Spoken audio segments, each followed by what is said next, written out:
কোরআনের আলো, আল হাদিসের আলো।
লিল্লাহে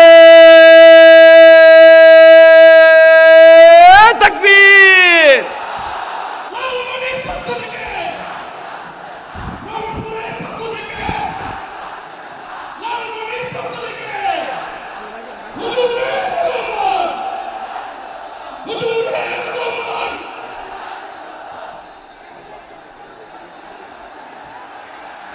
আমি একটু দেখতে চাই যে রংপুর বিভাগের কে কোন জেলা থেকে আপনারা এসেছেন। কুড়িগ্রাম থেকে কারা এসেছেন দেখি। কুড়িগ্রাম, মাশাআল্লাহ মাশাআল্লাহ। আচ্ছা, গাইবান্ধা জেলার কে আসছেন? গাইবান্ধা, হ্যাঁ মাশাআল্লাহ। ঠাকুরগাঁও, ঠাকুরগাঁও অনেকে আসছেন। দিনাজপুর জেলা থেকে মাশাআল্লাহ। নীলফামারী, ঠিক আছে, ফি আমানিল্লাহ। পঞ্চগড় অনেক আসছে। রংপুর, রংপুর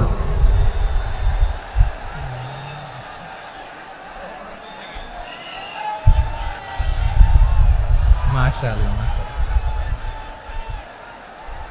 মাশাআল্লাহ। ঠিক আছে, লালমনিরহাটের কারা দেখি, লালমনিরহাট।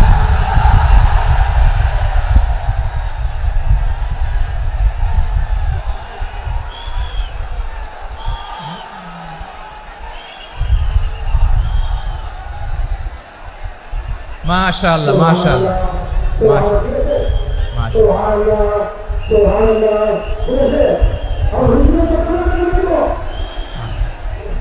ঠিক আছে, ঠিক আছে। আচ্ছা, এই রংপুর বিভাগের বাইরে থেকে অন্য জেলার কারা কারা আসছেন দেখি, তাও আছে অনেকে। মাশাআল্লাহ, ঠিক আছে, ঠিক আছে।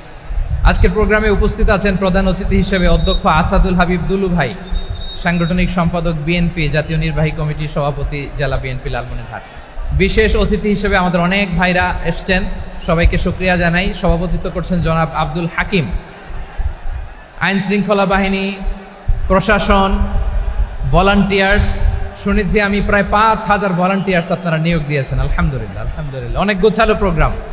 আমার প্রাণ ঢালা ভালোবাসা জানবেন, আমার হৃদয়ের গহীন থেকে ভালোবাসা নিবেন, শুভেচ্ছা জানবেন সবাই। ঠিক আছে, ঠিক আছে। প্রিয় ভাইরা, আমরা আর কাল বিলম্ব না করে মূল আলোচনায় চলে যেতে চাই। আজকে যে টপিকের উপর আমি কথা বলবো, টপিকটা হচ্ছে peaceful coexistence and communal harmony, শান্তিপূর্ণ সহাবস্থান এবং সাম্প্রদায়িক সম্প্রীতি।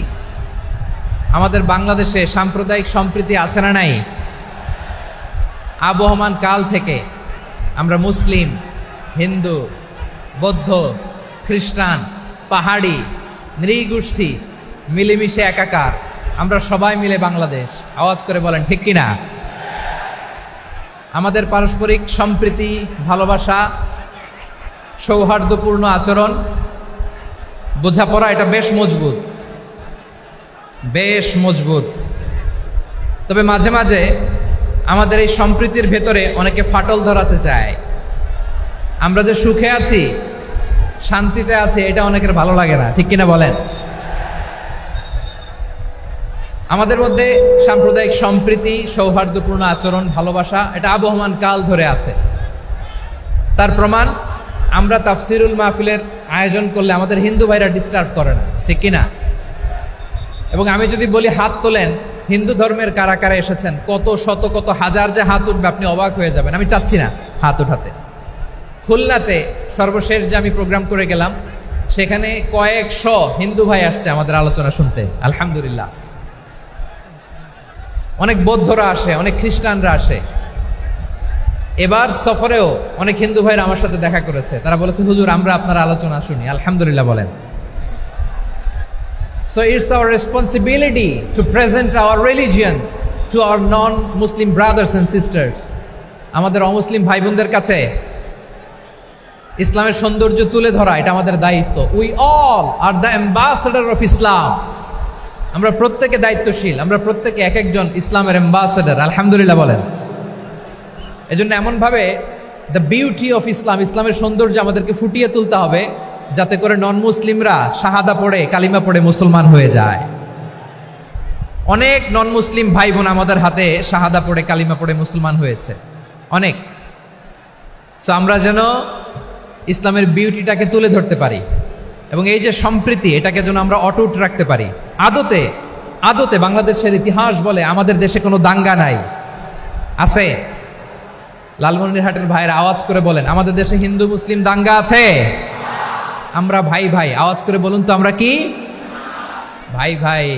কিন্তু কিছু দুষ্ট লোক আছে, তারা আমাদের সম্পর্কের মধ্যে ফাটল ধরাতে চায়, ঠিক কিনা বলেন? মাঝে মাঝে ঝগড়া লাগাতে চায়। দেখবেন পত্রপত্রিকায় দেখা যায় বিভিন্ন ধর্মীয় উপাসনালয়গুলোতে হামলা চালানো হয়। এগুলো রাজনৈতিক উদ্দেশ্য প্রণোদিত, এগুলোর সাথে ইসলামের কোনো সম্পর্ক নাই। এজন্য এই দুর্বৃত্তদের ব্যাপারে আমাদের সাবধান থাকতে হবে। আমরা সবসময় যেমনি ঐক্যবদ্ধ, ইউনাইটেড, আমরা যদি এরকম ইউনাইটেড থাকি, এই সমস্ত দুর্বৃত্তদের কালো হাত ভেঙে দিতে আমাদের 1 ঘন্টাও লাগবে না। চিল্লায় বলো ঠিক কিনা? আমরা সংঘবদ্ধ থাকবো। এই যে আমাদের পিসফুল কোএক্সিস্টেন্স, শান্তিপূর্ণ সহাবস্থান। হিন্দুরা পূজা করে, যেদিন হিন্দুদের পূজা অনুষ্ঠান, আমরা ওই দিন তাফসির মাহফিল করি না, ঠিক কিনা বলেন? যেদিন আমাদের তাফসিরুল কোরআনের প্রোগ্রাম, ওই দিন আমাদের হিন্দু ভাইরা ডিস্টার্ব করে না। সুবহানাল্লাহ। হিন্দুদের পূজা অনুষ্ঠানে মাদ্রাসার ছাত্র যে পাহারা দেয়, গোটা বিশ্বে এরকম দৃষ্টান্ত নজির বিরল, ঠিক কিনা বলেন? আইন শৃঙ্খলা বাহিনীর পাশাপাশি মাদ্রাসার ছাত্ররা যে সেখানে পাহারা দেয়, গোটা পৃথিবীতে এই দৃষ্টান্ত আপনি পাবেন না। মাদ্রাসার ছাত্ররা, তারা তো কোরআনের ধারক, তারা হাদিসের ধারক, তারা কেন মন্দির পাহারা দিবে? এই সম্প্রীতিকে ধরে রাখার জন্য, এই সৌহার্দ্যকে ধরে রাখার জন্য, আমাদের পারস্পরিক ভালোবাসাকে অটুট রাখার জন্য। আওয়াজ করে বলতে হবে, ঠিক কিনা? এখন বলেন, আমাদের এই ভালোবাসা অটুট থাক, আমরা চাই কি চাই না? আমরা হিন্দু মুসলিম মিলেমিশে শান্তিপূর্ণ সহাবস্থান, সাম্প্রদায়িক সম্প্রীতি, লালমনিরহাটের ভাইয়ের আওয়াজ করে বলুন, এই সাম্প্রদায়িক সম্প্রীতি আমরা চাই কি চাই না? আল্লাহ এই দেশকে তুমি বরকতময় করো, বাংলাদেশকে তুমি শান্তিময় করো। আওয়াজ করে সবাই বলেন আমিন। এই জায়গাটাতে সামান্য একটু আওয়াজ হচ্ছিল, এটাও থেমে গেছে। আলহামদুলিল্লাহ, আলহামদুলিল্লাহ। এখন একেবারে everything is in my control. মাশাআল্লাহ। ঠিক আছে, আমি মূল আলোচনায় যাই। প্রিয় ভাইরা, আমি বলেছিলাম আমার আলোচনার বিষয় হচ্ছে শান্তিপূর্ণ সহাবস্থান, সাম্প্রদায়িক সম্প্রীতি। আমরা দেখব ইসলাম আমাদেরকে কি কি দিক নির্দেশনা দেয়। শান্ত হইতে হবে। খরগোশের কানের মতো কান দুটো আমার দিকে করে রাখেন। আমি এখনো উঠে যাব, হাত নাড়ায় লাভ নাই, আমি উঠে যাব। তাকায় থাকো আর কান খাড়া, আওয়াজ হবে না। হ্যাঁ, মাশাআল্লাহ, মাশাআল্লাহ, ঠিক আছে। আমরা দেখব যে রাসূল সাল্লাল্লাহু আলাইহি ওয়াসাল্লাম এই পিসফুল কোএক্সিস্টেন্সের জন্য আমাদের কি শিখিয়েছেন, কি কি গাইডলাইন দিয়েছেন। আমরা 1, 2, 3, 4 করে এগুলো আপনাদের সাথে শেয়ার করব। আমি আপনাদের খেদমতে সূরাতুল আনআমের 108 নম্বর আয়াত তেলাওয়াত করেছি। এখানে আল্লাহ রাব্বুল ইজ্জা ওয়াল জালাল তিনি ইরশাদ করছেন, ওয়ালা তাসুব্বুল্লাযীনা ইয়াদউনা মিন দুনিল্লাহি ফায়াসুব্বুল্লাহা আদওয়াম বিগাইরি ইলম কাযালিকা যায়্যান্না লিকুল্লি উম্মাতিন আমালাহুম সুম্মা ইলা রাব্বিহিম মারজিউহুম ফায়ুনাব্বিউহুম বিমা কানু ইয়ামালুন। রব্বুল আলামিন বলেন, গোলাম ও আমার ইমানদার বান্দারা, শোনো শোনো। ও আমার বিশ্বাসী বান্দারা, শোনো শোনো। লা তাসুব্বুল্লাযীনা ইয়াদউনা মিন দুনিল্লাহ ফায়াসুব্বুল্লাহা আদওয়াম বিগাইরি ইলম। ও আমার বিশ্বাসী বান্দারা, যারা আল্লাহকে ব্যতি রেখে, আল্লাহকে বাদ দিয়ে অন্য উপাস্যকে ডাকে, দেবীর পূজা করে, তোমরা খবরদার তাদের গালি দিও না। আওয়াজ করে বলেন, কি দিও না? আল্লাহ বলেন, ও বিশ্বাসীরা শোনো, যারা আল্লাহকে বেছে রেখে দেবীর পূজা করে, অন্য উপাস্যের পূজা করে, তাদেরকে ডাকে, ওই দেবতাদেরকে তোমরা গালি দিও না। যদি ওই দেবতাদেরকে গালি দাও, তাহলে ভুলবশত, শত্রুতাবশত তারা তোমাদের রব আল্লাহকে গালি দেবে, ঠিক কি না? তোমরা যদি তাদের দেবতাদের গালি দাও, ওরা রেগে তোমার আল্লাহরে গালি দিবে, তাহলে আল্লাহরে গালি খাওয়ানোর কারণ হয়ে গেলাম আমি, ঠিক কি না? বলেন।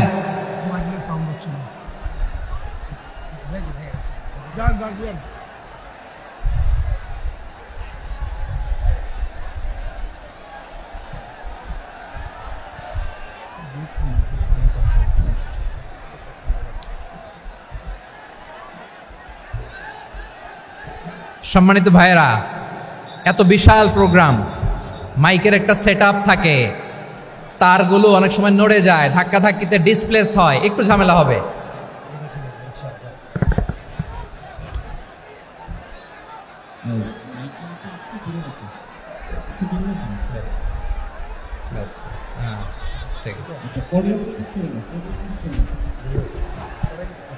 ঠিক আছে,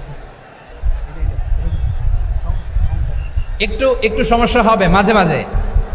আপনারা শান্ত থাকলে, শান্ত থাকতে হবে। এইভাবে সাউন্ড নাই, এই নাই, এই বলতে বলতে আমার সময়ও নাই, উঠে যেতে হবে, এগুলো বোকামি। এই বিভাগীয় প্রোগ্রামগুলোতে যাই, চিৎকার চেঁচামেচি করে তোমরা আসো, সময় শেষ আমাকে উঠে যেতে হয়। আমরা তো বঞ্চিত হলাম। গুরুত্বপূর্ণ অনেক কথা শোনাবো তোমাদের, অনেক।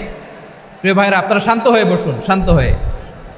রব্বুল আলামিন বলেন, খবরদার বিশ্বাসীরা, আল্লাহ ছাড়া যারা অন্যান্য উপাস্যদেরকে ডাকে, দেবতাদেরকে ডাকে, তাদেরকে তোমরা গালি দিও না। ওই সমস্ত দেবতাদেরকে যদি তোমরা গালি দাও তাহলে তারা আল্লাহকে গালি দিবে, ঠিক কিনা বলেন? আমরা দেবতাদের গালি দিলে ওরা আল্লাহকে গালি দিবে। রব্বুল আলামিন বলেন, খবরদার দেবতাদেরকে গালি দিও না, তাহলে ওরা তোমার রব আল্লাহরে গালি দেবে। প্রতিটি জাতির জন্য তাদের কাজকে আমি আল্লাহ সুশোভিত করে রেখেছি। তারা সবাই একদিন আমার কাছেই ফিরে আসবে। এরপর আমি রব্বুল আলামিন তাদের আমলনামা তাদেরকে জানিয়ে দেব। সুবহানাল্লাহ পড়ে। প্রিয় ভাইয়েরা, আল্লাহ তাআলা বলেছেন, খবরদার গালি দিও না। আদেশটা কার? আওয়াজ করে বলেন তো। হিন্দুদের দেবতা দেবদেবীদেরকে গালি দেওয়া যাবে না। আওয়াজ করে বলুন প্রিয় ভাইরা, এই আদেশটা কার? এই আপনাদের গলার আওয়াজ। অন্য ধর্মের দেবতাদেরকে যে গালি দেওয়া যাবে না, এই আদেশটা কার? আরো জোরে বলুন, কার? গালি দিবেন কোন দেবতাকে? দিবেন? যদি দেন তাহলে ওরা আল্লাহরে গালি দিবে। তাহলে আল্লাহরে গালি খাওয়াইলো কে? আপনি, ঠিক কিনা বলেন? আমি আল্লাহকে গালি খাওয়ানোর কারণ হলাম। কারণ আমি যদি গালি না দিতাম ওরা আমার রবকে গালি দিত না। আওয়াজ করে বলেন ঠিক কিনা? তাহলে প্রিয় ভাইয়েরা, ইসলাম আমাদেরকে শিখায়, সূরাতুল আনআমের 108 নম্বর আয়াত থেকে আমরা বুঝলাম, কোনো ধর্মকে ছোট করা যাবে না। অন্য ধর্মকে ছোট করা মানে ইসলামকে ছোট করা। অন্য ধর্মের দেবতাকে গালি দেওয়া মানে আল্লাহকে গালি খাওয়ানো। আওয়াজ করে বলেন ঠিক কিনা? খবরদার, এটা করা যাবে না। আর অন্য ধর্মের দেবতাকে যদি আপনি গালি দেন, ওরা ইসলাম থেকে দূরে সরে যাবে। যাও ইসলামের প্রতি আকৃষ্ট হয়েছিল আর কোনোদিন ইসলামের ধারে কাছে আসবে না। আওয়াজ করে বলেন ঠিক কিনা? এজন্য কখনো কোনোদিন অন্য ধর্মের দেবতাদেরকে গালি দেয়া যাবে না। অন্য ধর্মের কোনো দেবতাদেরকে আমরা গালি দিব না, গালি দিব না। বরং ইসলামের beauty, the beauty of Islam, ইসলামের সৌন্দর্যকে আমরা তুলে ধরব। আমরা যদি বিশ্বনবী সাল্লাল্লাহু আলাইহি ওয়াসাল্লামের জীবনের দিকে তাকাই, তাহলে আমি দেখব বিষ্ণু ইসলাম মক্কাতে কিংবা মদিনাতে অন্য ধর্মের লোকদের সাথে খুব পিসফুলি লাইফ লিড করেছেন। হোক মুশরিক, হোক খ্রিস্টান, হোক ইহুদি, বিশ্বনবী সবার সাথে মিলেমিশে ছিলেন। আলহামদুলিল্লাহ বলেন। ইসলাম হচ্ছে peaceful religion.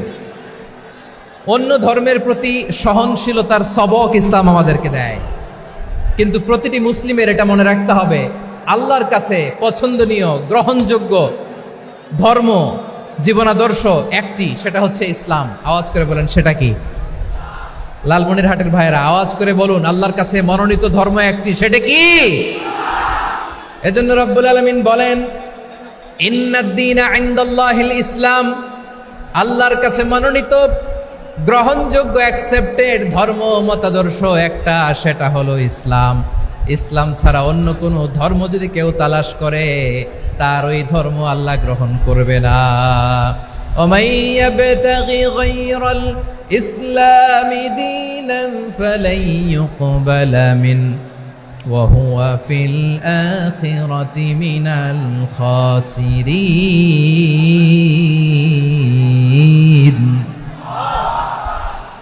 Whoever seek anything except Islam, that won't be accepted from him, and he will be loser in the day of judgment. কিয়ামতের দিন ইসলাম ছাড়া কেউ যদি অন্য কোনো ধর্ম তালাশ করেছে দুনিয়াতে, তার এই মতাদর্শ গ্রহণ করা হবে না। and he will be loser, সে হবে লুজার, ক্ষতিগ্রস্ত, হাই হাই কোম্পানির ম্যানেজার। ওর আমও শেষ, সালাও শেষ। আওয়াজ করে বলেন ঠিক কি না?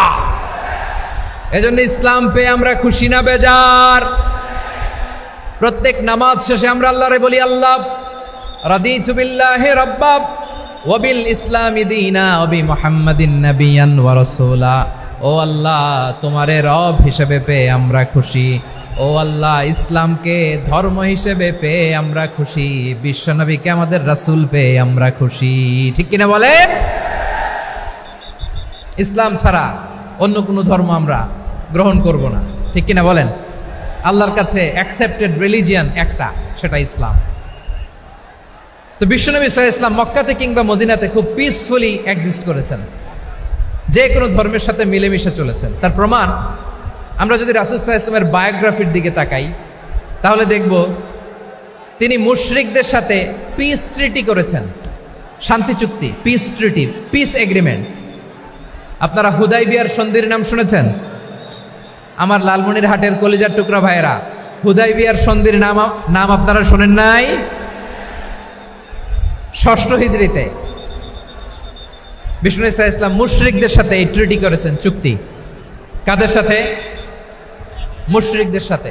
আমরা তো মুসলমান বসতে পারি না, আমরা দুই মুসলিম ভাই একসাথে বসে চা খেতে পারি না, গল্প করতে পারি না। বিষ্ণু ঈসা ইসলাম মুশরিকদের সাথে ট্রিটি করেছেন, হুদাইবিয়ার সন্ধি। এই সন্ধির আগে মক্কা থেকে কেউ মদিনায় যেতে পারে না, মদিনা থেকে কেউ মক্কায় যেতে পারে না, কিন্তু এই সন্ধির পরে ট্রাফিক স্বাভাবিক হয়ে গেল। মক্কার লোকেরা মদিনায় আসতে পারে, মদিনার লোকেরা মক্কায় আসতে পারে। এটাকে বলে সুলহে হুদাইবিয়া, the peace agreement of Hudaybiyyah, শান্তি চুক্তি। আমরা পৃথিবীতে এখন অনেক শান্তি চুক্তির নাম শুনি, এগুলো সব the piece treaty of Hudaibiya থেকে কপি করা। আল্লাহু আকবার। তাহলে বিশ্বনবী সাল্লাল্লাহু আলাইহি সাল্লাম তিনি যে শান্তিপূর্ণ সহাবস্থানে বিশ্বাসী ছিলেন, মুসলমানেরা যে অন্য ধর্মের প্রতি সহনশীল তার প্রমাণ হচ্ছে এই পিস ট্রিটি। শুধু তাই নয়, মাইকের সাউন্ডটা একটু বাড়াই দিতে হবে, খুব দুর্বল, একটু মজবুত করতে হবে, আর একটু ক্লিন করতে হবে, আর সবগুলা জায়গায় সাউন্ড যাচ্ছে কিনা একটু ক্রস চেক করতে হবে। হ্যাঁ, পাবেন দিচ্ছে mic operator, he is trying his level best, দিচ্ছে। মাইক অপারেটর যিনি আছেন প্রতিটি জায়গায় প্রতিটি সাউন্ড বক্সে যেন আওয়াজ পাওয়া যায়, একটু ক্রস চেক করেন, সাউন্ডটাকে একটু স্ট্রং করে দেন। হ্যাঁ, ঠিক আছে, মাশাআল্লাহ। এদিকে তাকান, এদিকে। মক্কার পার্ট গেল, পিস এগ্রিমেন্ট করলেন, শান্তি চুক্তি। বিষ্ণু ঈসা ইসলাম মদিনায় যে কি করলেন? মদিনায় যে বিষ্ণু ঈসা ইসলাম মদিনা চার্টার করলেন, মদিনা সনদ, সাহিফাতুল মদিনা, এটার বলে মদিনা চার্টার। যে ওয়েস্টে, ইউরোপে, আমেরিকাতে তারা অনেক চার্টার করে, সব চার্টার মদিনা চার্টার থেকে কপি করা। আওয়াজ করে পড়েন সুবহানাল্লাহ। বিষ্ণু ঈসা ইসলাম মদিনায় গেলেন, মদিনাতে মুসলিম, মুশরিক, ইয়াহুদি, এই 3 ধর্মের লোক মিলে সব স্টেক হোল্ডার যারা আছে সবাইকে নিয়ে বিষ্ণু ঈসা ইসলাম মদিনা চার্টার করলেন, মদিনা সনদ, পড়েন সুবহানাল্লাহ। শুধু তাই নয়, মক্কাতে বিশ্বনবী পিস এগ্রিমেন্ট করলেন, শান্তি চুক্তি মুশরিকদের সাথে। মদিনাতে যে বিশ্বনবী মদিনা চার্টার করলেন, মদিনা সনদ করলেন ইহুদিদের সাথে। আবার মদিনাতে বিশ্বনবী ইহুদিদের সাথে পিস ডায়ালগ করলেন, ইন্টারফেথ ডায়ালগ করলেন, আন্তধর্মীয় সংলাপ করলেন, যেই সংলাপের মূল ভিত্তি ছিল তাওহীদ। মূল ভিত্তি ছিল কি? তাওহীদ। বিশ্বনবী ইহুদিদেরকে ডাকলেন, আহ্বান করলেন, কুল ইয়া আহলাল কিতাবি তাআলাউ ইলা কালিমাতিন সাওয়াইন বাইনানা ওয়া বাইনাকুম আল্লা না'বুদা ইল্লাল্লাহ ওয়া লা নুশরিকা বিহি শাইআন ওয়া লা ইয়াত্তাখিযা বা'দুনা বা'দান আরবাবাম মিন দুনিল্লাহ فإن تولوا فقولوا اشهدوا بأننا مسلمون সুবহানাল্লাহ পড়েন। বিশ্বনবী মদিনার ইহুদিদের ডেকে বললেন, ও ইহুদিরা, শোনো শোনো, আসো এমন একটা আদর্শের প্রশ্নে আমরা একত্রিত হই যে আদর্শের প্রচার তোমাদের নবীরাও করেছে, আমিও করি, যে আদর্শের কথা তোমাদের পবিত্র ধর্মগ্রন্থগুলোতে আছে, আমার কোরআনেও আছে, সেটা হলো তাওহীদ। আমরা এক আল্লাহ ছাড়া কারো ইবাদত করব না, আল্লাহর সাথে কাউরে শরীক করব না, আল্লাহ ছাড়া কাউরে রব মানব না। পড়েন সুবহানাল্লাহ। তাহলে আমার প্রিয় লালমনিরহাটের ভাইরা, মদিনাতে যে তিনি মদিনা চার্টার করলেন, মদিনা সনদ, পিস ডায়ালগ করলেন, শান্তির সংলাপ, ইন্টারফেথ ডায়ালগ করলেন, আন্তধর্মীয় সংলাপ, যার ভিত্তি ছিল তাওহীদ। সুবহানাল্লাহ পড়েন। তাহলে অন্য ধর্মের প্রতি সব সময় ইসলাম সহনশীল, টলারেন্স। যদি আপনি দেখতে চান ইসলামের নবী বিশ্ব নবীর দিকে তাকান, ঠিক কিনা বলেন? আমরা তো সংখ্যালঘুদের রাইটস প্রোটেক্ট করার জন্য কত আইন বানাই, কত বৈঠক করি, কত সংবাদ সম্মেলন করি। বিষ্ণু সাল্লাল্লাহু আলাইহি ওয়াসাল্লাম সংখ্যালঘুদের রাইটসের ব্যাপারে, অধিকারের ব্যাপারে যে কথা বলেছেন, শুনলে আপনি অবাক হয়ে যাবেন।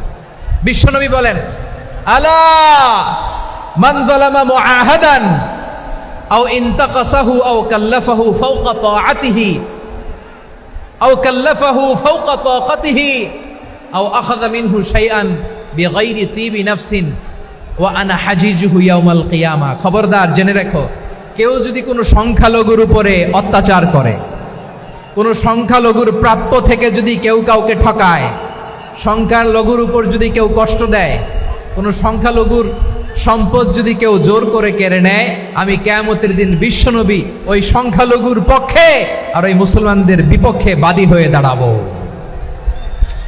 সুবহানাল্লাহ বলতে পারলেন না? আল্লাহু আকবার। আপনি নামাজি, আপনি মুসল্লি, আপনি হাজী সাহেব, তাহাজ্জুদ পড়তে পড়তে কপালে দাগ ফেলে দিছেন, আপনার প্রতিবেশী হিন্দু, ভাবছেন আমার তো পাওয়ার আছে, ওর জমিটা দখল করি। বিশ্বনবী বলেন, কিয়ামতের দিন ওই হিন্দুর পক্ষে তোর বিরুদ্ধে আমি বাদী হয়ে দাঁড়াবো। পৃথিবীর কোন ধর্মে এরকম স্টেটমেন্ট পাবেন? পাবেন? আপনি ভাবছেন আপনি নামাজ পড়লে হাজী সাহেব কপালে দাগ ফেলায় দিলে আপনি সেলসেলায় জান্নাতে চলে যাবেন না? খবরদার। বিশ্বনবী বলেন, কোন সংখ্যালঘুর উপর যদি কেউ আক্রমণ করে, তার প্রাপ্য তাকে না দিয়ে যদি তাকে ঠকায়, তার উপর জুলুম করে, তার সম্পদ যদি কেড়ে নেয়, আমি নবী, তুমি মুসলিম হইতে পারো, মুসল্লি হইতে পারো, তার পক্ষে, তোমার বিপক্ষে আল্লাহর দরবারে বাদী হয়ে দাঁড়াবো। আচ্ছা লালমনিরহাটের ভাইরা, কথা বুঝতে পারলে আওয়াজ করে উত্তর দেন। বিশ্বনবী যদি কারো বিপক্ষে দাঁড়ায় কিয়ামতের দিন, আই রিপিট, আমি আবারও বলছি, বিশ্বনবী যদি কিয়ামতের দিন কারো বিপক্ষে দাঁড়ায়, ও তো সেলসেলায়া জান্নাতি, তাই না? জান্নাতি না? যে নবীর সুপারিশ ছাড়া জান্নাতের গেটও দেখা যাবে না, ওই নবী যদি বলে তোর বিপক্ষে আমি বাদী হয়ে দাঁড়াবো, ওই জান্নাতে আর ঢোকার কোনো সুযোগ আমাদের থাকবে?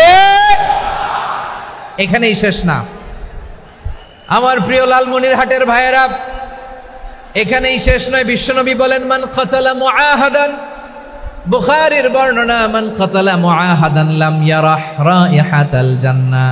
কেউ যদি, কোনো মুসলিম যদি অন্যায়ভাবে কোনো সংখ্যালঘুকে হত্যা করে, কোনো হিন্দুকে হত্যা করে, কোনো বৌদ্ধরে হত্যা করে, অন্যায়ভাবে কোনো মুসলিম যদি কোনো সংখ্যালঘুরে হত্যা করে, জান্নাতে যাওয়া তো দূরের কথা, ওই মুসলিম জান্নাতের ঘ্রাণও পাবে না। সেই বুখারীর বর্ণনা, মান কাতালা মুআহাদান লাম ইয়ারাহ রাইহাতাল জান্নাহ ওয়া ইন্না রিহাহা লা ইউজাদু মিন মাসিরাতি 40 আমা। যে জান্নাতের ঘ্রাণ 40 বছর দূরের রাস্তা থেকেই পাওয়া যায়। সুবহানাল্লাহ পড়েন। প্রিয় ভাইরা, এখান থেকে জান্নাতে পৌঁছতে লাগবে 40 বছর। এত দূর, কত বছর? সবাই বলেন, কত বছর? এখান থেকে জান্নাতে পৌঁছতে লাগবে 40 বছর। এত দূরে থাকতেই জান্নাতের ঘ্রাণ আপনার নাকে এসে ধাক্কা মারবে। বিষ্ণুই বলেন, যে ব্যক্তি কোন সংখ্যালঘুকে হত্যা করে, জান্নাতের ঘ্রাণ তো পাবেই, জান্নাতে তো ঢুকতে পারবেই না, জান্নাতের ঘ্রাণও তার নাকে লাগবে না। পড়েন না আউযুবিল্লাহ। তাহলে সংখ্যালঘুদের ব্যাপারে ইসলামে অধিকার দেয়া আছে না নাই? লালমনিরহাটের ভাইয়ের আওয়াজ করে বলেন, আমার সংখ্যালঘু হিন্দু ভাইদের রাইটস, অধিকার আমাদের ইসলামে প্রোটেক্টেড আছে না নাই? এখানেই শেষ না। বিষ্ণু ইসলাম আপনার অমুসলিম প্রতিবেশীর সাথে ভালো আচরণ করতে বলেছে। আমাদের হয় না, এটা মুসলিম পাড়া, ওটা বৌদ্ধ পাড়া, হয় না? অনেক সময় হয় না, এটা আমাদের মুসলিম পাড়া, ওইটা হিন্দু পাড়া, এরকম আছে না নাই? লালমনিরহাটে নাই না? আছে? হিন্দু যদি আপনার প্রতিবেশী হয়, কি করবেন? ওরে কষ্ট দিবেন নাকি? কেন? ও তো হিন্দু, ও তো আমার আল্লাহরে ডাকে না, ওরে কষ্ট দিলে জায়েজ হবে না? খবরদার। বিষ্ণু ইসলাম বলেন, মান কানা ইউমিনু বিল্লাহ ওয়াল ইয়াউমিল আখির ফালিউকরিম জারাহ। যে আল্লাহ বিশ্বাস করে আর আখিরাতে বিশ্বাস করে, সেজন্য প্রতিবেশীর সাথে ভালো আচরণ করে। সুবহানাল্লাহ। কলিজা জুড়ায় যায় না আমার নবীর কথাগুলো শুনলে? যে আল্লাহ বিশ্বাস করে, যে আখিরাতে বিশ্বাস করে, সেজন্য প্রতিবেশীর সাথে ভালো আচরণ করে। এখানে বলছে মুসলিম প্রতিবেশী, বলছে নামাজি প্রতিবেশী বলছে? আল্লাহওয়ালা প্রতিবেশী বলছে? না। প্রতিবেশী আস্তিক হোক নাস্তিক হোক, প্রতিবেশী মুমিন হোক মুশরিক হোক, প্রতিবেশী হইলেই তার সাথে ভালো আচরণের দরকার আছে না নাই? আমার প্রিয় লালমনিরহাটের ভাইয়েরা, বিষ্ণু ইসা ইসলাম ওনার ইহুদি প্রতিবেশীদের দেখাশোনা করতেন। আওয়াজ না শোনা যাক, আমারও তো দেখা যায়, আমারও তো দেখা যায়। তাকায় থাকেন, তাকায় থাকলে সওয়াব হবে। কোরআনের কথা যেখান থেকে হয় এদিকে তাকায় থাকলেই বরকত। তাকায় থাকেন। জি জি, মাইক, আমি তো আর মাইক ঠিক করতে আসি না এদিকে, এই মাইক ঠিক করব ওই মাইক ঠিক করব, ওদিকে পাইলট বলবে হুজুর চলে আসেন। জি বসুন বসুন, মাশাআল্লাহ। হ্যাঁ খুব শান্ত, ঠিক আছে। পুলিশ ভাইরা না খেয়ে দিনরাত আপনারা যাতে সুশৃঙ্খল একটা প্রোগ্রাম উপহার পান এটাই চেষ্টা করতেছে, আপনাদেরকে কষ্ট দিতে আসে নাই, একটু একটু সহযোগিতা করেন। জি মাশাআল্লাহ, হ্যাঁ ঠিক আছে। আমার প্রিয় ভাইরা, প্রতিবেশী আস্তিক হোক নাস্তিক হোক,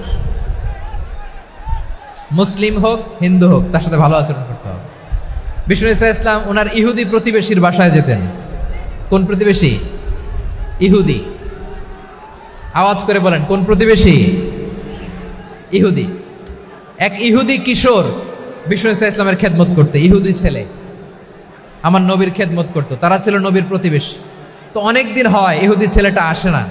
বিশ্বনবী খোঁজ দিলেন, ঘটনা কি? একটা ইহুদি ছেলে না আমার খেদমতে আসতো, ছেলেটা কই? খোঁজ নিয়ে জানলেন ছেলেটা অসুস্থ। বিষ্ণু ইসা ইসলাম ওই ইহুদির বাড়িতে চলে গেলেন ওই ছেলেটাকে দেখা করার জন্য, ভিজিট করার জন্য। সুবহানাল্লাহ পড়বেন না? গেলেন, যে দেখে ইহুদি ছেলেটা মুমূর্ষ, যান যান যায় যায় ভাব, বিছানায় পড়ে আছে, তার বাবা দাঁড়ানো। বিশ্বনবী তার মাথার পাশে বসলেন, মাথায় হাত বুলিয়ে দিলেন, আর ছেলেটাকে বললেন আসলিম, হে ইহুদি ছেলে আসলিম, ইসলাম ধর্ম গ্রহণ করো। তো ছোট্ট ছেলে ভাবে আমরা ইহুদি, এখন ইসলাম ধর্ম গ্রহণ করলে আব্বা যদি বকা দেয়, ফানাযারা ইলা ওয়াজহি আবি, ছেলেটা তার বাবার চেহারার দিকে তাকালো, দেখে আব্বা কি কয়। আব্বা যদি বলে তাইলে ইসলাম ধর্ম গ্রহণ করবে। ইহুদি ছেলেটা তার বাবার দিকে যখন তাকালো, ওর বাবা বলে আতি আবুল কাসিম, আবুল কাসিম যা বলে তাই করো। আবুল কাসিম হচ্ছে বিষ্ণু ইসা ইসলামের একটা কুনিয়াত, উপনাম। আমার রাসূলের বড় ছেলের নাম ছিল কাসেম। যেমন দেখবেন আমাদের এলাকায় কারো ছেলের বড় ছেলের নাম যদি হয় আব্দুল্লাহ, এরা আব্দুল্লাহর বাপ বলে ডাকে। কারো বড় মেয়ের নাম যদি হয় ফাতেমা, এরা কি ডাকে? ফাতেমার বাপ বলে না? তো বিষ্ণু ইসা ইসলামের বড় ছেলের নাম ছিল কাসেম। ইহুদি বাবা বলল আতি আবুল কাসেম, আবুল কাসেম যা বলে তাই শোনো, মানে মোহাম্মদ যা বলে তাই শোনো। এই কথা শুনে ছেলে সাহস পাইছে, ছেলে আবার পড়তে আরম্ভ করলো আশহাদু আল্লাহ ইলাহা ইল্লাল্লাহ ওয়া আশহাদু আন্না মুহাম্মাদার রাসূলুল্লাহ, পড়েন আল্লাহু আকবার। বিশ্বনবীর আহ্বান শুনে ওই আহ্বানে সাড়া দিয়ে ইহুদি ছেলে শাহাদা পড়ে মুসলমান হয়ে গেল। তার হৃদয়টারে ইমানের নূর দিয়ে আলোকিত করে দিল কে? প্রিয় ভাইরা, এবার রাসূল সাল্লাল্লাহু আলাইহি ওয়াসাল্লাম বের হয়ে আসলেন ঘর থেকে, আর বললেন আলহামদুলিল্লাহিল্লাযী আনকাযাহু মিনান নার, প্রশংসা সে আল্লাহর যে আল্লাহ জাহান্নামে চলে যাচ্ছিল প্রায় এমন একটা লোককে মুহূর্তের মধ্যে কালেমায়ে শাহাদাতের বদৌলতে জান্নাতি বানায় দিলেন। আওয়াজ করে পড়েন সুবহানাল্লাহ। এই হাদিস থেকে আমরা কি শিখলাম? What is the moral of the story? এক নম্বর স্টোরি হলো, প্রতিবেশী ইহুদি হোক হিন্দু হোক, যাবেন, সুসম্পর্ক রাখবেন, উপহার দিবেন, বিপদে পাশে দাঁড়াবেন, তাইলেই তো আপনাদের প্রতি, মুসলমানদের প্রতি তারা আকৃষ্ট হবে, ঠিক কিনা বলেন? আপনি যদি হিন্দুদের সাথে বৌদ্ধদের সাথে নাই মিশেন, নাস্তিকের কাছে নাই যান, তো ইসলামের সৌন্দর্যটা ওরা বুঝবে কেমনে?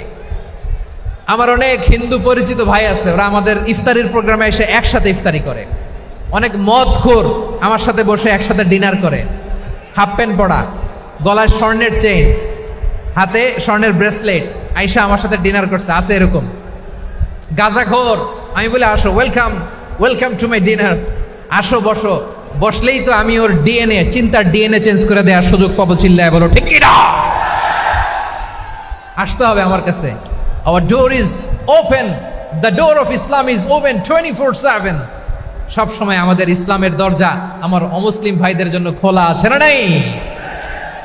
এই হাদিস থেকে দুইটা শিক্ষা। এক নম্বর শিক্ষা, প্রতিবেশী মুসলিম হোক অমুসলিম হোক, যান, অসুস্থ হইলে একটু আপেল নিয়ে যান, আঙ্গুর নিয়ে যান, কমলা নিয়ে যান, তাদের সাথে ভালো আচরণ করেন। ইসলামের বিউটি দেখে, সৌন্দর্য দেখে অবাক হবে, নসিব ভালো হলে কোনোদিন কালিমা পড়ে মুসলমান হয়ে যাবে। ঠিক কিনা বলেন? তাহলে অমুসলিমের সাথে ভালো সম্পর্ক। বিশ্বনবী ইহুদির বাড়িতে গেলেন, ইহুদির বাড়ি, আর আমার মুসলমান ভাই আমার কাফের বলে, এরকম আছে না নাই? হ্যাঁ, মুসলিমরা দেখতে পারে না, সহ্য করতে পারে। বিশ্বনবী সাল্লাল্লাহু আলাইহি ওয়াসাল্লাম ইহুদির বাড়িতে গেলেন, এটা একটা শিক্ষা। আরেকটা শিক্ষা হলো, ভাইরা ধাক্কা মারে এসে সামনে এসে কি লাভ? প্রোগ্রাম তো শেষ হচ্ছে, এখনই শেষ হচ্ছে। তো এই যে আমাদের বকশি ভাই ওয়াদা নিল, হাত তোলালো, মিম বলে এত কথা বলল, তো আমি জেলায় জেলায় যেয়ে খালি হাত নাড়াই তোমাদের জন্য নাকি? হ্যাঁ, হাত নাড়াই শুধু। এই ধাক্কাইতে ধাক্কাইতে এদিকে এসে হাত নাড়াইতেছে, হয়েছে তো, দেখলাম তো, ঠিক আছে, মাশাআল্লাহ, অনেক সুশৃঙ্খল, অন্যান্য যে কোনো জেলার জন্য সুশৃঙ্খল। আমার দিকে তাকাও, আমার দিকে তাকাও, ঠিক আছে। এই যে দাঁড়িয়ে আছে, একটা ছেলে নড়ে না, দেখছেন? মাশাআল্লাহ, মাশাআল্লাহ, মাশাআল্লাহ। হ্যাঁ, এইভাবেই। আর কয়েকটা মজাদার কথা আছে, শোনো। এই হাদিস থেকে আমাদের শিক্ষা হলো, আমার প্রতিবেশী যেই ধর্মের হোক আমি সম্পর্ক রাখবো। অসুস্থ হলে যাব, কি বলেন ভাইরা? যাবেন না? যাবেন না আপনারা? আচ্ছা, 2 নম্বর শিক্ষা হলো, বিষ্ণু ইসা ইসলামের খাদেম ছিল ইহুদি, এতদিন খেদমত করলো, একদিনও বিশ্বনবী ওরা কালিমার দাওয়াত দেয় নাই। কারণ কি? বিশ্বনবী একটা ভালো সময়ের অপেক্ষা করতেছিলেন, প্রপার টাইমিং। দায়ীর কাজ হচ্ছে দাঈ ইলাল্লাহ, সে হচ্ছে সুযোগ সন্ধানী। দায়ী সুযোগ খোঁজে, কখন দাওয়া দিলে ব্যাটে বলে হবে, ঝোপ বোঝে কোপ মারে, ঠিক কিনা বলেন? বিষ্ণু ইসলাম ভালো সময়ের অপেক্ষা করতেছিলেন, দেখি ভালো সময় আসুক আসুক আসুক আসুক। আস্তে আস্তে এমন সময় আসছে, ছেলে এবার মুমূর্ষ। অসুস্থ ব্যক্তির হৃদয় অত্যন্ত নরম থাকে। হসপিটালে যখন কেউ যায় তার হৃদয়টা বড্ড নরম থাকে, মৃত্যুর ভয়ে তার অন্তরটা নরম থাকে, ঠিক কিনা বলেন? এই প্রপার টাইমিং এর অপেক্ষা করতেছিলেন। যখনই টাইমিং পেয়েছেন, দাওয়াত দিলেন, পড়ো লা ইলাহা ইল্লাল্লাহ, সুবহানাল্লাহ পড়েন সবাই। তাহলে ইসলাম অমুসলিম প্রতিবেশীর সাথে ভালো আচরণ করতে বলে। ইসলাম অমুসলিম মাতা পিতার সাথেও ভালো আচরণ করতে বলে। মাতা পিতা যদি অমুসলিম হয়, তারা ফেলে দিতে পারবেন? পারবেন? আমার লালমনিরহাটের ভাইরা, অনেক হিন্দু ছেলে আমাদের হাতে শাহাদা পড়ে মুসলিম হয়, কিন্তু ওর মা মুসলমান হয় নাই, বাবাও হয় নাই, এরকম আছে না নাই? তো ও হয়েছে মুসলিম, মা বাপ হিন্দু, এখন মা বাপ কি বাদ? হ্যাঁ, মা বাপ বাদ দেয়া যাবে? যেই মা আপনার 9 মাস 8 মাস পেটে ধারণ করলো, আপনার মায়ের নার ছেঁড়া ধন, আপনি ওই মারে বাদ দিতে পারবেন? যে মায়ের বুকের তাজা দুধ খেয়ে আপনি আজকে বাড়ন্ত তাজা তরতাজা, ওই মারে বাদ দেয়া যাবে? মায়ের এক ধারে দুধের দাম, কাটিয়া গায়ের চাম, পাপোশ বানাইলেও ঋণের শোধ হবে না, এমন দরদি ভাবে কেউ হবে না আমার মাহা গো। মায়ের এক ধারে দুধের দাম, কাটিয়া গায়ের চাম, পাপোশ বানাইলেও ঋণের শোধ হবে না, এমন দরদি ভাবে কেউ হবে না আমার মাহা গো, ঠিক কিনা? মাকে তো বাদ দেয়া যায় না। وَقَضَى رَبُّكَ أَلَّا تَعْبُدُوا إِلَّا إِيَّاهُ وَبِالْوَالِدَيْنِ إِحْسَانًا। আল্লাহ বলে, অবধারিত 2টা ভার্ডিক্ট তোমাদের জন্য, এক আল্লাহর ইবাদত করবা আর মা বাবার প্রতি ইহসান করবা। আদেশটা কার? মা বাবার প্রতি ইহসান করতে হবে।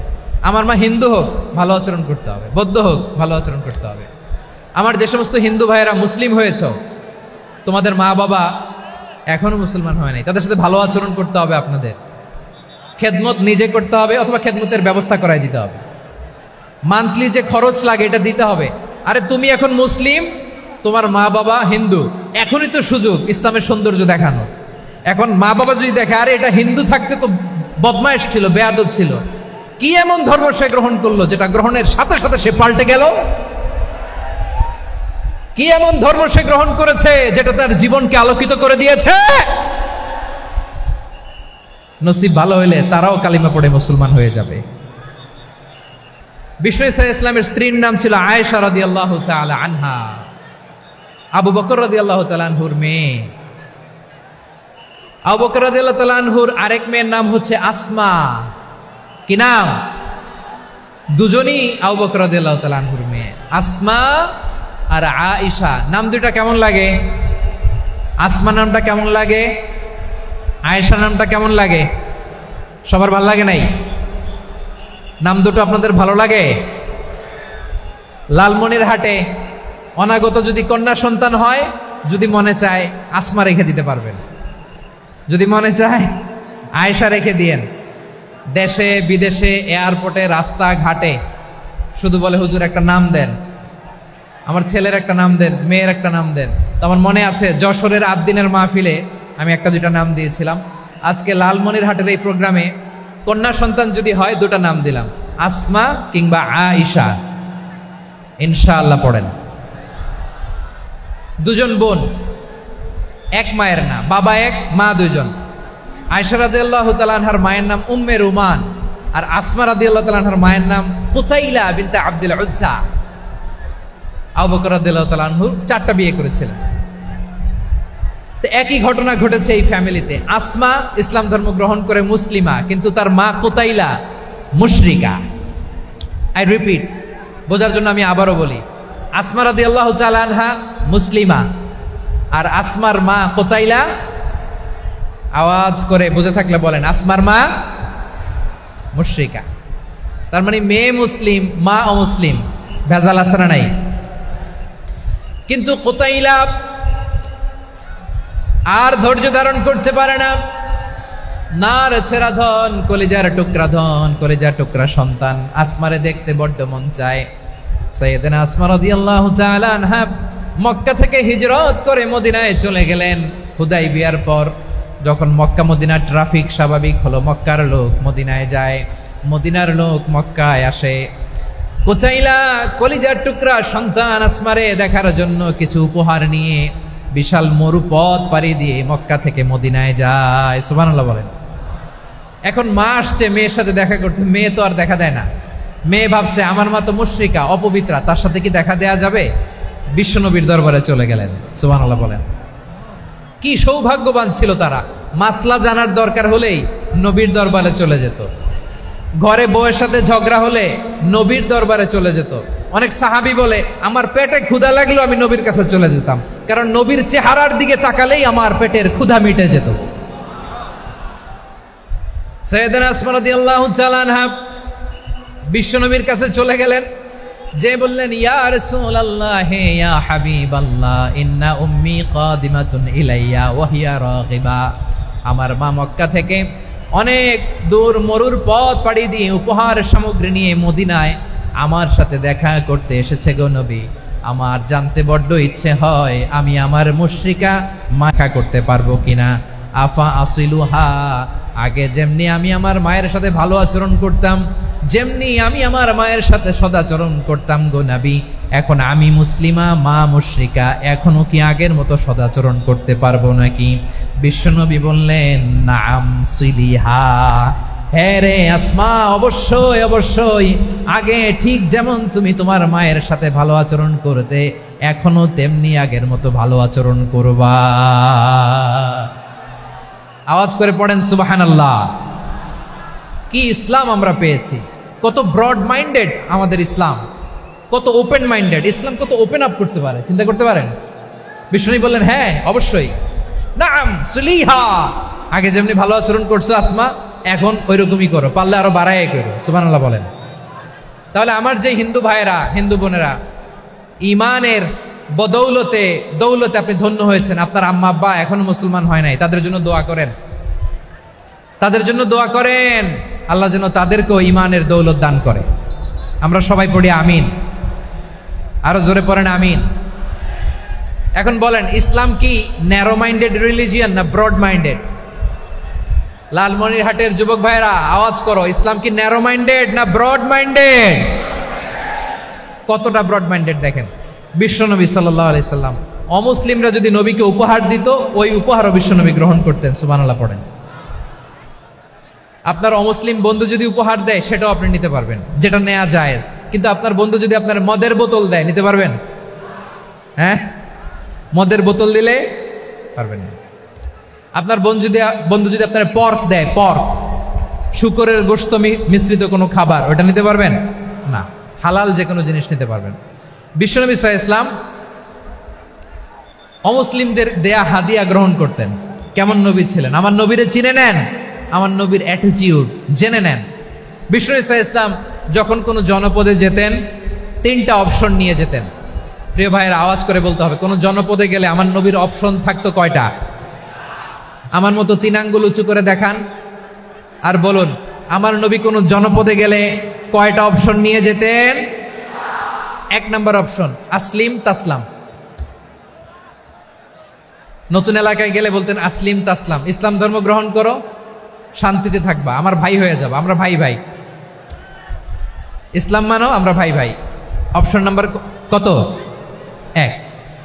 যদি বলে না ইসলাম মানবো না, ওকে, অপশন নাম্বার 2, মুসলিম হওয়ার দরকার নাই, লা ইকরাহা ফিদ্দিন, ইসলামে কোনো বাড়াবাড়ি নাই। খ্রিস্টান আছো থাকো, বৌদ্ধ আছো থাকো, ইহুদি থাকতে চাও থাকো, কিন্তু আমরা যেহেতু রিজিওনাল সুপার পাওয়ার, আমাদের আন্ডারে থাকো, ট্যাক্স দিয়া থাকো, এটার বলে জিজিয়া। আলেম যারা আছেন বুঝবেন, এটার আরবিতে কি বলে? জিজিয়া।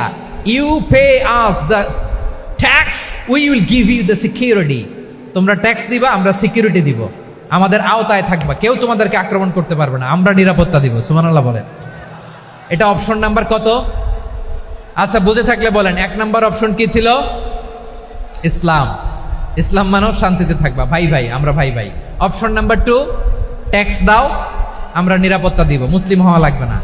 এখন 1 নম্বরও মানে না, 2 নম্বরও মানে না, মুসলিম হবো না, ভালো, খ্রিস্টান থাকো, ট্যাক্স দাও, আমরা সিকিউরিটি দিব না, এটাও মানি না। বিষ্ণু বলেন, তাহলে তলোয়ার আমাদের আর তোমাদের মাঝে ফয়সালা করবে। মুসলিমও হব না, ট্যাক্স দিবা, নিরাপত্তা দিব, আমরা সুপার পাওয়ার, আমাদের আন্ডারে থাকবে, এটাও না। তাহলে তোমাদেরকে তো আমরা বিশ্বাস করতে পারি না, কখন না কখন বিশ্বাসঘাতকতা করো, কার সাথে মিলে হাত মিলাও, তলোয়ার আমাদের মাঝে ফয়সালা করবে। তখন তিনি জেহাদের সশস্ত্র সংগ্রামের ঘোষণা দিতেন। সুবহানাল্লাহ পড়েন।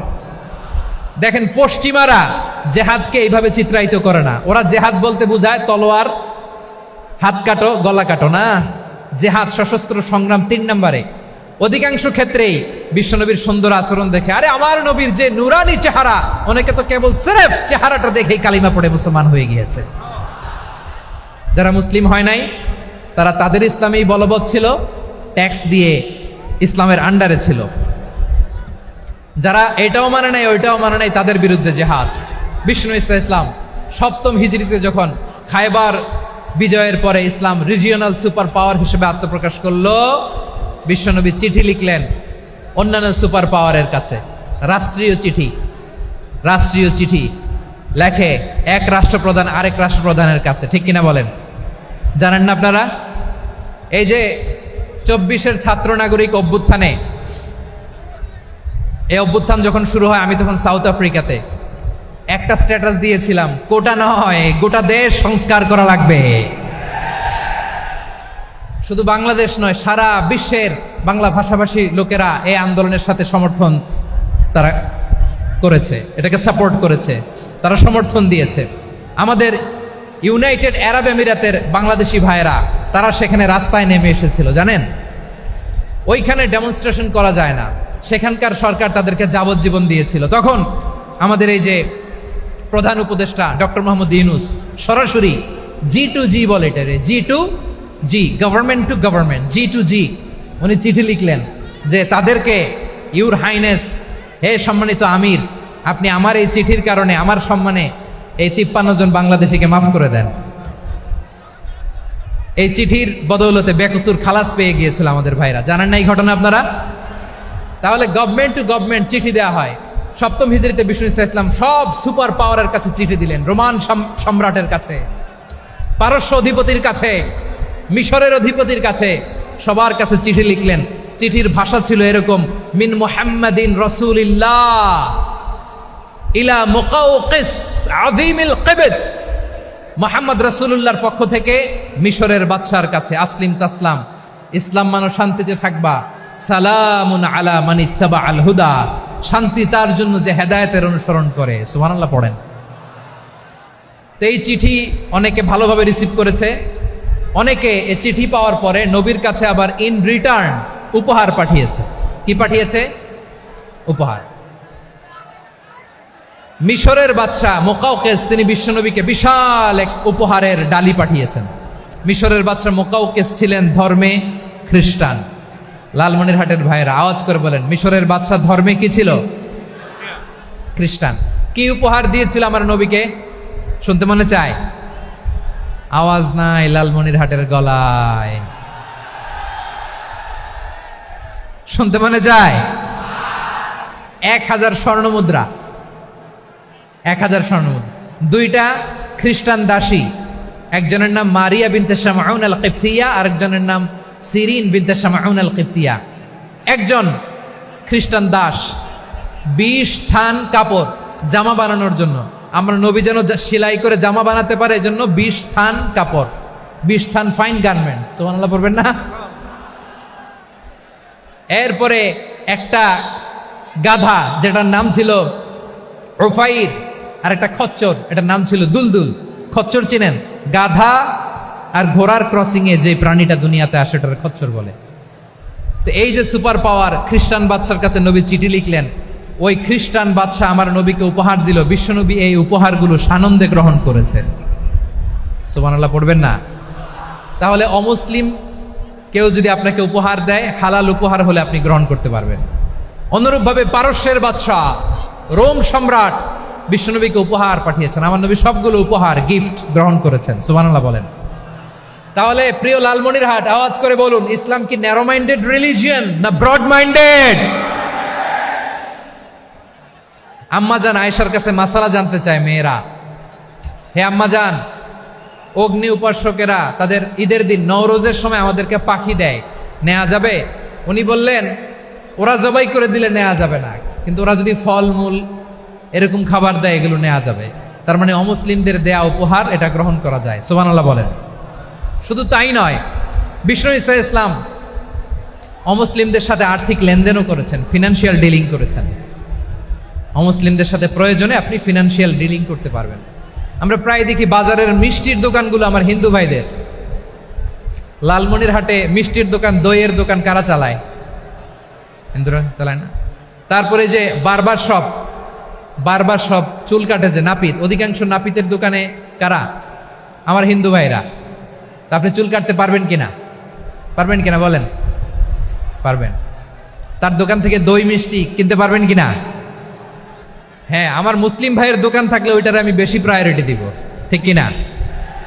কিন্তু যদি তাদের সার্ভিস নিতে চান, প্রোডাক্ট নিতে চান, পারবেন। তার দলিল সহিহ বুখারী, আম্মা জান আয়েশা রাদিয়াল্লাহু তাআলা আনহা বলেন, ইশতারা রাসূলুল্লাহ সাল্লাল্লাহু আলাইহি ওয়াসাল্লাম মিন ইয়াহুদিয়িন তুআমান ওয়া রাহানাহু দিরআহু মিন হাদিদ। রাসূল সাল্লাল্লাহু আলাইহি ওয়াসাল্লাম এক ইহুদির কাছ থেকে, কার কাছ থেকে? সবাই বলে নাই কার কাছ থেকে? আমার নবী, পেয়ারা নবী এক ইহুদির কাছ থেকে জব কিনেছিল। জব, বার্লি, যেটা দিয়ে রুটি বানায়। ওই জবের দাম দেওয়া টাকা পয়সা নবীর কাছে ছিল না। ফলে নবী ওনার একটা পোশাককে মর্গেজ রেখেছিলেন, মর্গেজ, বন্ধক, যে এখন এটার দাম দিতে পারবো না, কয়েক কেজি বার্লি নিয়ে যাই আর বন্ধক হিসেবে আমার জামাটা রেখে গেলাম, যেদিন দাম দিব ওই দিন জামাটা ছুটায় নিয়ে যাব। সুবহানাল্লাহ পড়বেন না? বাকিতে নিছিলেন, বাকিতে। দিরআহু মিন হাদিদ, লোহার তৈরি বর্ম, মানে যুদ্ধের পোশাক, লোহা দিয়ে বানানো। বিষ্ণুনবী বললেন, কয়েক কেজি জব দাও, টাকাটা পরে দিব, এখন টাকা নাই, বন্ধক হিসেবে, মর্গেজ হিসেবে আমার জামা রেখে গেলাম, যখন টাকা দিব জামা ছুটায় নিব। আওয়াজ করে বলতে হবে সুবহানাল্লাহ। এ থেকে বোঝা গেল অমুসলিমদের সাথে ফিনান্সিয়াল ডিলিং করা যায়, অর্থনৈতিক লেনদেন করা যায়, কেনাবেচা করা যায়, প্রোডাক্ট কেনা যায়। এমনকি আমাদের মসজিদে নববীতে বারান্দায় আপনারা একটা অটোমেটিক ফ্লাইং আমব্রেলা দেখছেন? সূর্য যখন বাড়ে মসজিদে নববীর বারান্দায় ইয়ার্ডের মধ্যে অটোমেটিক্যালি কিছু আমব্রেলা আছে, সাঁ করে খুলে যায়, আর সূর্যের তাপ লাগে না। আবার সন্ধ্যাবেলায় এই আমব্রেলাগুলো ওরা ক্লোজ করে ফেলে, দেখেন নাই না? দেখছেন? এই মসজিদে নববীকে সর্বোচ্চ উন্নত মানের কনস্ট্রাকশন ইনফ্রাস্ট্রাকচারে ডেভেলপ করার জন্য কর্তৃপক্ষ কিছু অমুসলিম ইঞ্জিনিয়ারের ডিজাইনারের সহায়তা নিয়েছিল। সুবহানাল্লাহ বলেন। কোন দলিলের ভিত্তিতে? এই দলিলের ভিত্তিতে যে বিষ্ণু ঈসা ইসলাম অমুসলিমদের সাথেও লেনদেন করেছেন। আওয়াজ করে বলতে হবে আল্লাহু আকবার। শুধু তাই নয়, ইন কেস অফ ইমার্জেন্সি, প্রয়োজনে ইসলামের খাতিরে ইসলামকে সামনের দিকে এগিয়ে নিয়ে যাওয়ার জন্য অমুসলিমদের সাপোর্ট নেওয়া জায়েজ আছে। সুবহানাল্লাহ বলেন। অমুসলিমদের সাপোর্ট নেয়া, তাদের থেকে অর্থ নেয়া, পলিটিক্যাল সাপোর্ট, পলিটিক্যাল অ্যাসাইলাম নেওয়া জায়েজ আছে। আমাদের অনেক বিশ্ববরেণ্য দায়ীরা আমেরিকায় অস্থায়ীভাবে অ্যাসাইলাম নিয়ে থাকে, নিজের দেশে গেলে ফাঁসিতে ঝুলাই দিবে। যুগ যুগ ধরে দায়ীদের উপরে এরকম অত্যাচার আর নির্যাতন আছে না নাই? মিশরের অনেক দায়ীরা পাশ্চাত্যে যেয়ে থাকে। এই যে তারা পলিটিক্যাল অ্যাসাইলাম নিয়ে থাকে, রাজনৈতিক আশ্রয়, এটা জায়েজ আছে না?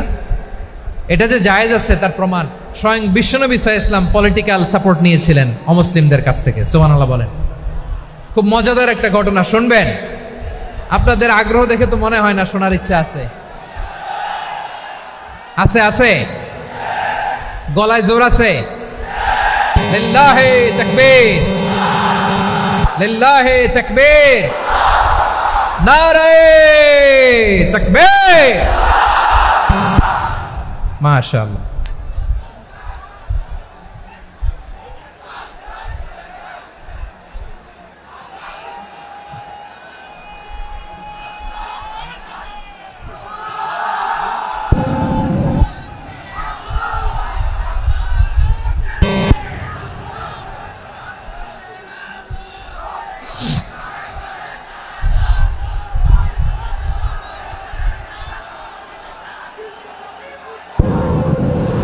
মাশাআল্লাহ মাশাআল্লাহ। থামুন থামুন আমার ভাইরা। বিশ্বনবীর বয়স তখন প্রায় 51 বছর। কত বছর? বিশ্বনবীর সবচেয়ে কাছের মানুষ খাদিজা রাদিয়াল্লাহু তাআলা আনহা ইন্তেকাল করেছেন। বিশ্বনবী বড্ড কষ্ট পেলেন, হৃদয়টা ভেঙে খান খান। যিনি ঘরের ভেতরে বিশ্বনবীকে সান্ত্বনা দিতেন, ভালোবাসা দিতেন, বাইরে গেলে কুরাইশরা বকাঝকা করে, অত্যাচার করে, কিন্তু আম্মাজান খাদিজা রাদিয়াল্লাহু তাআলা আনহা ঘরটারে এমন শান্তির নীড় বানায় রেখেছেন, এই ঘরের ভিতরে ঢুকলে বিশ্বনবীর কলিজাটা ঠান্ডা হয়ে যেত।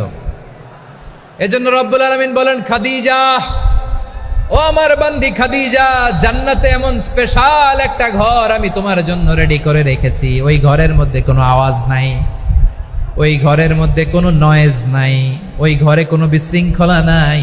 কারণ মক্কার জমিনে আমার নবী কুরাইশদের বিশৃঙ্খলা, নয়েজ আর ঝামেলাগুলোকে উপেক্ষা করে যখন তোমার ঘরের ভেতরে ঢুকতো, ঘরটারে তুমি শান্তির নীড়, ঠান্ডা, নীরব, নিস্তব্ধ, নিঝুম আর শান্তির নীড় বানিয়ে রেখেছো।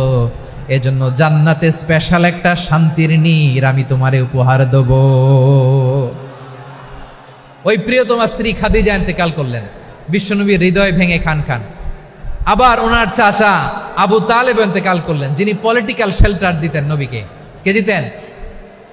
আবু তালেবের ভয়ে, বিশ্বনবীর এই চাচার ভয়ে কোনো মুশরিক নবীর গায়ে হাত দেওয়ার সাহস পায় নাই। এখন স্ত্রীও নাই, চাচাও নাই, নবীকে আশ্রয় দেওয়ার কেউ নাই। নবীর চারদিকে অন্ধকার। নবী এখন কই যাবেন? আমার পেয়ারা নবী নতুন স্টেশন খুঁজতেছেন, নতুন দাওয়াতি প্ল্যাটফর্ম খুঁজতেছেন। তিনি যায়েদ বিন হারেসা রাদিয়াল্লাহু তাআলা আনহুকে নিয়ে মক্কার পাশের একটা নেইবরিং সিটি তায়েফে চলে গেলেন। কোথায় চলে গেলেন? লালমনিরহাটের ভাইয়ের আওয়াজ করে বলেন, কোথায় গেলেন? তায়েফে চলে গেলেন দিনের দাওয়াত দেওয়ার জন্য। কি দেওয়ার জন্য? নাকি জমি কিনতে গেছিলেন? জমি কিনতে? দুনিয়ার যশ খ্যাতির জন্য?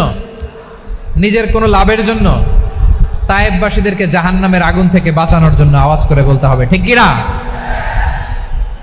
বিশ্বনবী বিশাল মরুপথ, পাহাড়ি পথ পাড়ি দিয়ে তায়েফের মরুজমিনে গেলেন কোরআনের দাওয়াত নিয়ে, ইমানের দাওয়াত নিয়ে। কিন্তু তায়েফের লোকেরা বিশ্বনবীর দাওয়াতকে শুধু প্রত্যাখ্যান করেই থামে নাই, তারা বিশ্বনবীর সাথে অত্যন্ত খারাপ আচরণ করেছে। বিশ্বনবীকে শারীরিকভাবে হেনস্থা করেছে, আমার নবীকে শারীরিকভাবে অত্যাচার করেছে, আমার পেয়ারা নবীর গায়ে পাথর মেরেছে, বিশ্বনবীর গা বেয়ে ঝরঝর করে রক্ত ঝরেছে। নবী জামিনের মধ্যে লুটিয়ে পড়েছেন, আবার মেরেছে। আবার নবী হাঁটতে শুরু করলেন, পেছন থেকে আবার মেরেছে। আবার নবী রক্তাক্ত হয়ে জামিনের মধ্যে লুটিয়ে পড়লেন, আবার মেরেছে।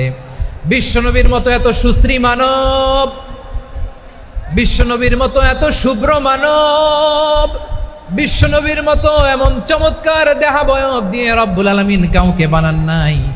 এরকম চমৎকার মানুষটাকে তারা তায়েফের ওই জমিনে রক্তাক্ত করেছে। বিশ্বনবী দুনিয়ার কোনো স্বার্থের জন্য সেখানে যান নাই, নিজের কোনো লাভের জন্য, প্রাপ্তির জন্য যান নাই। তায়েফবাসীদের জাহান্নামের আগুন থেকে বাঁচাতে গিয়েছেন, ঠিক কিনা বলেন? খে না খে দিন প্রচারের কাজে নিজেকে দিয়েছ বিলিয়ে, তায়েফের কাফিরেরা চিনল না সে আলো, দুষ্ট ছেলেদের পিছু দিল লেলিয়ে। পাথরের আঘাতে ক্ষত বিক্ষত হয়ে সারা শরীর থেকে রক্ত ঝরে। হে রাসূল তোমাকে ভুলি আমি কেমন করে, হে রাসূল তোমাকে ভুলি আমি কেমন করে। পারেন না আপনারা?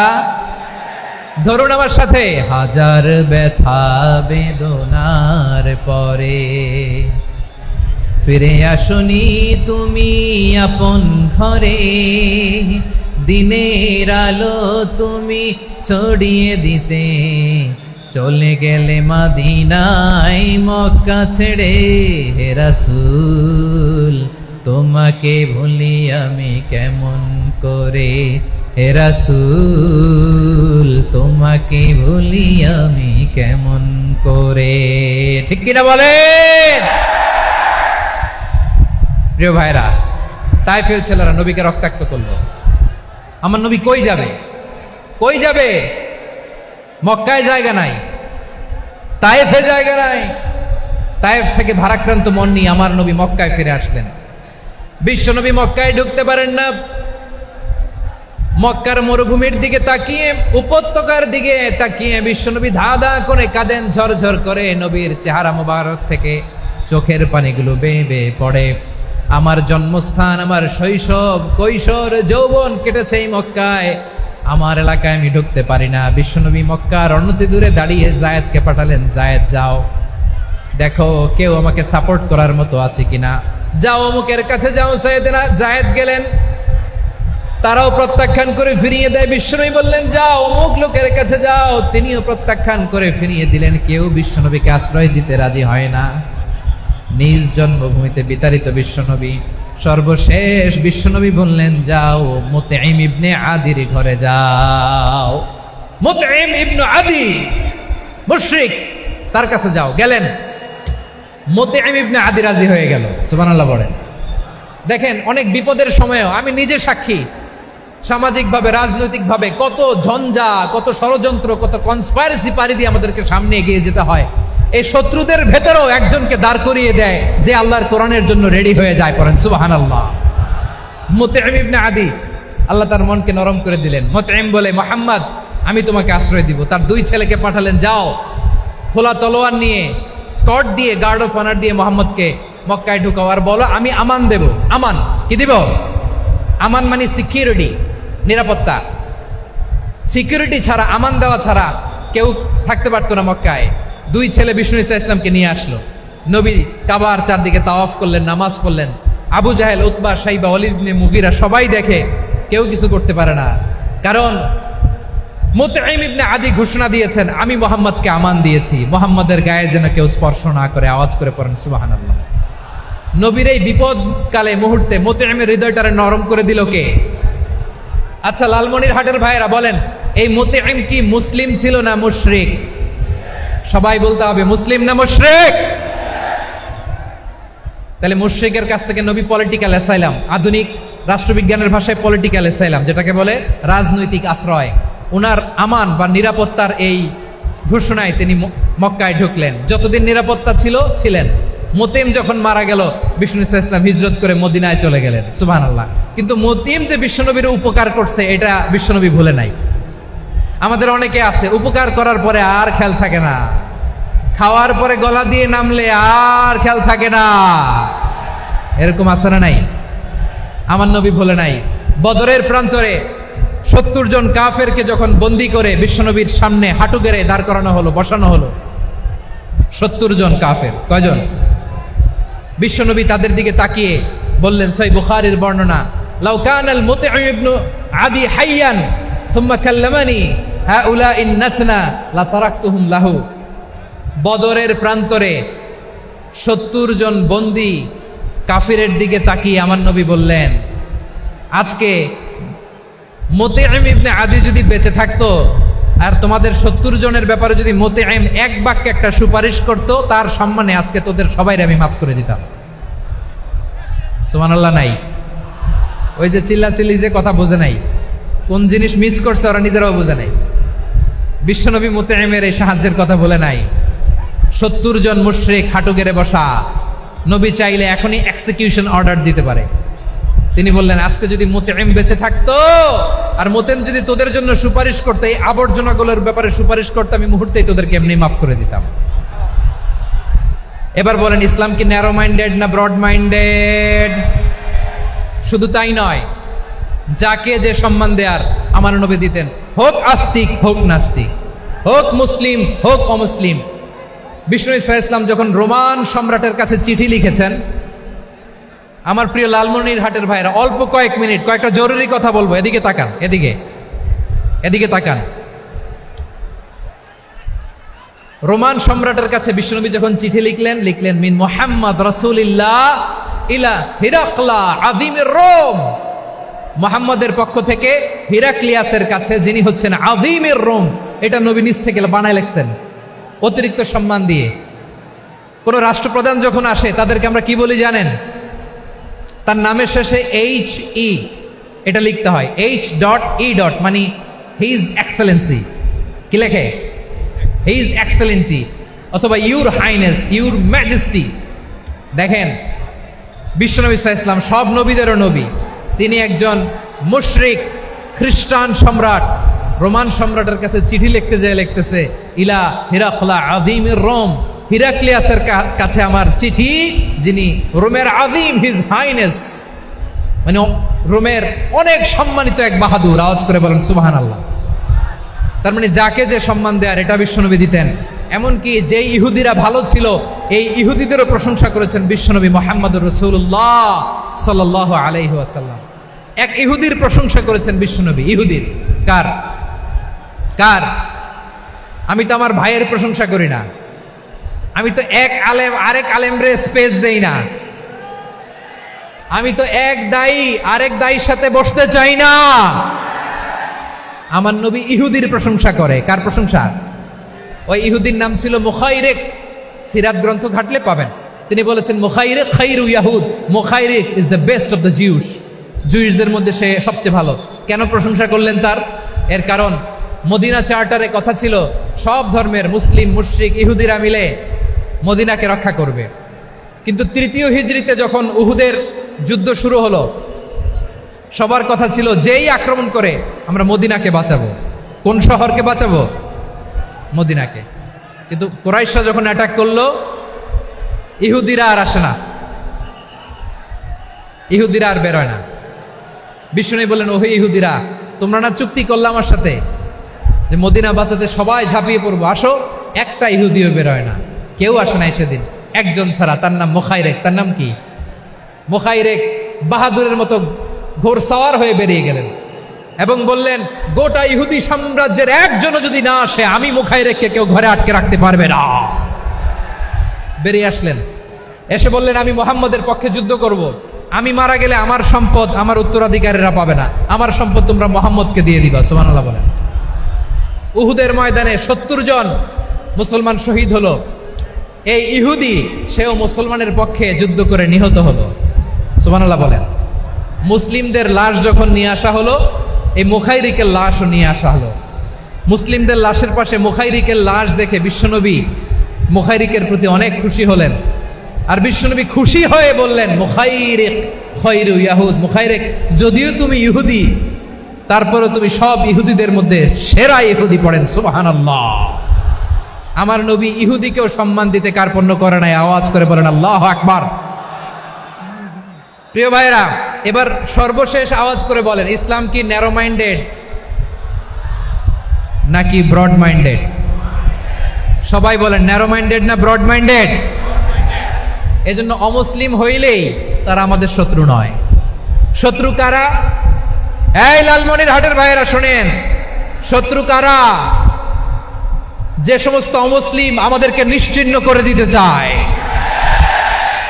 যে সমস্ত অমুসলিম আমাদের ভূখণ্ড থেকে আমাদেরকে তাড়িয়ে দিতে চায়, যে সমস্ত অমুসলিম আমার ধর্ম নিয়ে তুচ্ছতাচ্ছিল্য করে চিল্লায় বলেন ঠিক কিনা, তারা আমাদের শত্রু। সাধারণ অমুসলিমরা আমার শত্রু নয়। এই যে হিন্দুরা থাকে এরা আমার ভাই, বৌদ্ধরা আমার ভাই, খ্রিস্টানরা আমার ভাই, ইহুদিরা আমার ভাই। তারা দিনই ভাই নয়, তারা মায়ের পেটের ভাই নয়, তারা মানবিক দিক থেকে ভাই। ও মানুষ, আমিও মানুষ। ইসলাম মানুষকে সম্মান করে, চিল্লায় বলো ঠিক কিনা। যারা আমাদের অস্তিত্বকে নিশ্চিহ্ন করতে চায়, যারা আমাদের ভূখণ্ডকে দখল করতে চায়, যারা আমাদেরকে নিয়ে মকারি করে, ফান করে, টিটকারি করে, আমার ধর্ম নিয়ে খেলা করে, তাচ্ছিল্য করে, ওদের বিরুদ্ধে আমাদের জিহাদ। সাধারণ মুসলিম আমাদের শত্রু নয়।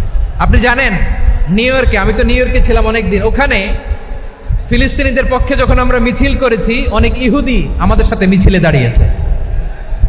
কারণ ওরাও জানে এই ভূখণ্ড ফিলিস্তিনিদের ভূখণ্ড। আওয়াজ করে বলো লালমনিরহাট ঠিক কিনা। ইসরায়েলের রাজধানী খোদ তেল আবিবে অনেক ইহুদিরা বেঞ্জামিন নেতানিয়াহু তার বিরুদ্ধে মিছিল করেছে। তো তারা কি আমাদের শত্রু? না। অনেক খ্রিস্টান আমাদের সাথে আমাদের স্বার্থ রক্ষায় আমাদের পাশে দাঁড়িয়েছে। খেয়াল রাখবেন, হিন্দু আর হিন্দুত্ববাদ এক নয়, ইহুদি ধর্ম আর জায়নিজম এক নয়। জায়নিজমের বিরুদ্ধে আমাদের সংগ্রাম, আমাদের জেহাদ, চিল্লায় বলেন ঠিক কিনা। এই যে ফিলিস্তিনের ভাইয়েরা, তারা তাদের স্বাধীনতা সংগ্রামের জন্য লড়াই করছে, করে যাচ্ছে, আমরা এটাকে সমর্থন জানাই, চিল্লায় বলো ঠিক কিনা। কাশ্মীরের ভাইয়েরা স্বাধীনতার জন্য সংগ্রাম করছে, আমরা সেই সংগ্রামকে সমর্থন জানাই, আওয়াজ করে বলো ঠিক কিনা।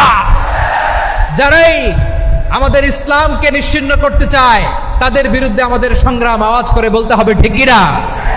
ওই সমস্ত দুর্বৃত্তদের সাথে আমাদের কোনো সম্পর্ক নাই। আমরা যদি ঐক্যবদ্ধ থাকতে পারি, ওই দুর্বৃত্তরা চান্স পাবে না। আমরা ঐক্যবদ্ধ থাকতে রাজি আছি। লালমনিরহাটের ভাইয়েরা, আমরা ঐক্যবদ্ধ থাকলে ওই দুর্বৃত্তদের কালো হাত ভেঙে দিতে আমাদের সময় লাগবে না। তাদের কালো হাত ভেঙে দিতে রাজি আছে মুসলমান? কারা কারা রাজি? দু হাত তুলে দেখাও।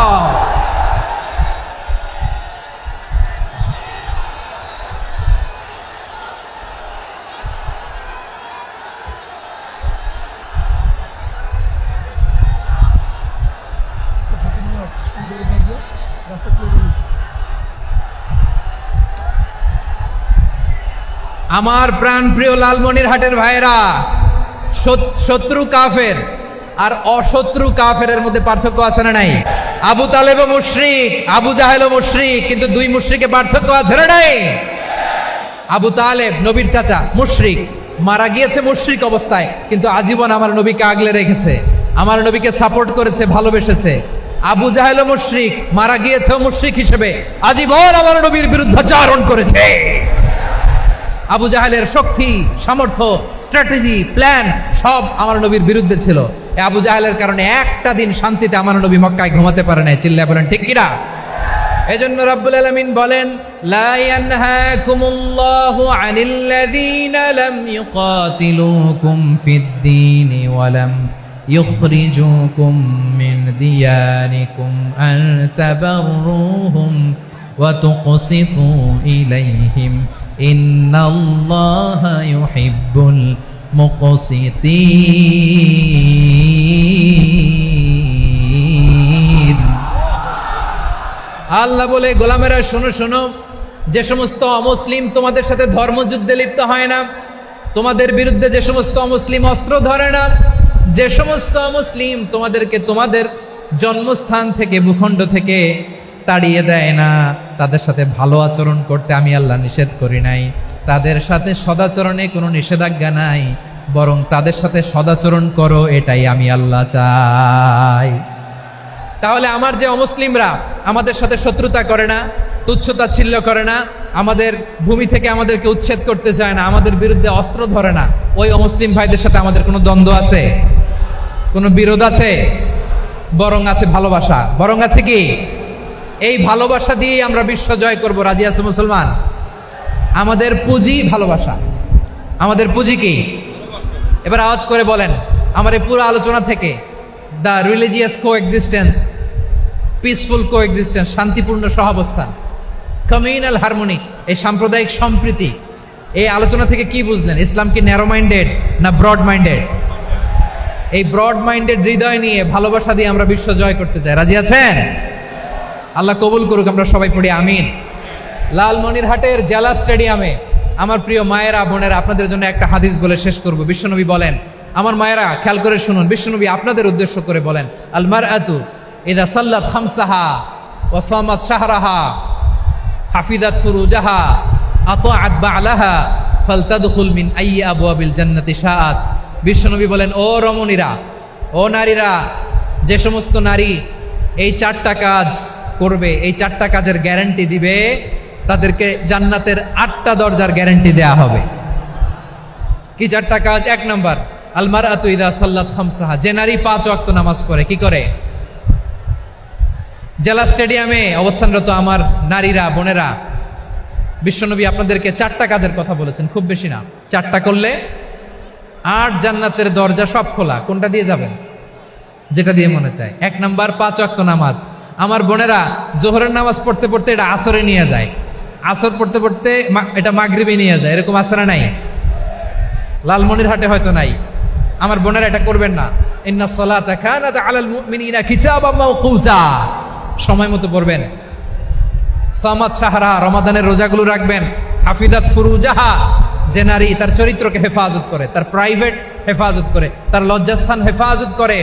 ও মায়েরা, আপনার এই গর্ভ যে কত দামি আপনি জানেন না। আপনার এই গর্ভ থেকে জন্মাবে আগামীর সালাহুদ্দিন আল আইয়ুবী। আপনার গর্ভ থেকেই জন্মাবে ইমাম আল মাহদি আল মুনতাজার। আপনার পেট থেকে জন্মাবে আবু সাইদের মতো বীর সৈনিক। আপনার পেট থেকে জন্মাবে মুগ্ধের মতো বীর মুজাহিদ। আপনি জানেন না কে আসবে আপনার পেট থেকে। সময়টাকে কাজে লাগান, ইসলামকে বুঝেন, মানেন, আমাদের ইসলামিক লেকচারগুলো শোনেন।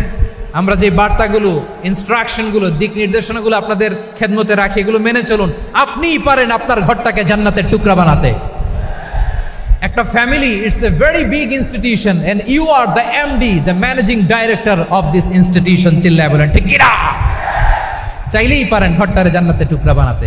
5 ওয়াক্ত সালাত, রমাদানের রোজা, নিজের চরিত্রের হেফাজত, ও আতাআত বা'লাহা, স্বামীর আনুগত্য। এটাতে অনেকে ভুল করে থাকে। হায় রে আমার বোনেরা, স্বামীর আনুগত্যকে এটা নিজের অপমান মনে করবেন না। আপনার স্বামী আপনার সবচেয়ে বড় গার্ডিয়ান, তিনি আপনার সবচেয়ে ভালো চায়। নারী কখনো গার্ডিয়ানশিপের বাইরে থাকতে পারে না। হয় আপনি বাবার গার্ডিয়ানশিপের ভেতরে, বাপ না থাকলে ভাই আপনার গার্ডিয়ান, ভাই না থাকলে চাচা গার্ডিয়ান, বিয়ের পরে আপনার স্বামী আপনার গার্ডিয়ান। শরিয়া সম্মত স্বামীর আদেশগুলো আপনি মেনে চলবেন, কিন্তু শরিয়া বিরুদ্ধ কোনো আদেশ মানতে আপনি বাধ্য নয়। আওয়াজ করে বলুন সবাই ঠিক কিনা? এই 4টা কাজ যদি কোনো নারী করে, বিশ্বনবী বলেন জান্নাতের 8টা দরজা খোলা। তোমার যেটা দিয়ে মনে চায় সেটা দিয়ে জান্নাতে তুমি এন্ট্রি নিতে পারবা। আমরা এখানে লালমনিরহাটের সোহরাওয়ার্দী ময়দানে আজকে যেমন একত্রিত হতে পারলাম, আল্লাহর জান্নাতেও যেন একত্রিত হতে পারে। আল্লাহ তুমি তৌফিক দান করো। আল্লাহ আমার এই কলিজার টুকরা যুবক ভাইদেরকে তুমি ওমরে ফারুকের মতো কবুল করো। জেলা স্টেডিয়ামে অবস্থানরত আমার মা বোনদেরকে তুমি ফাতেমার মতো, খাদিজার মতো কবুল করো। আমাদের কলিজার টুকরা সন্তানদেরকে তুমি সালাউদ্দিন আল আইয়ুবীর মতো কবুল করো। এই যে ইসলামিক সোসাইটি লালমনিরহাটকে আল্লাহ তুমি কবুল করো। আল্লাহ যে কথাগুলো বললাম এগুলো প্রথমে আমাকে, আমার সব ভাইদেরকে আমল করার তৌফিক দান করো।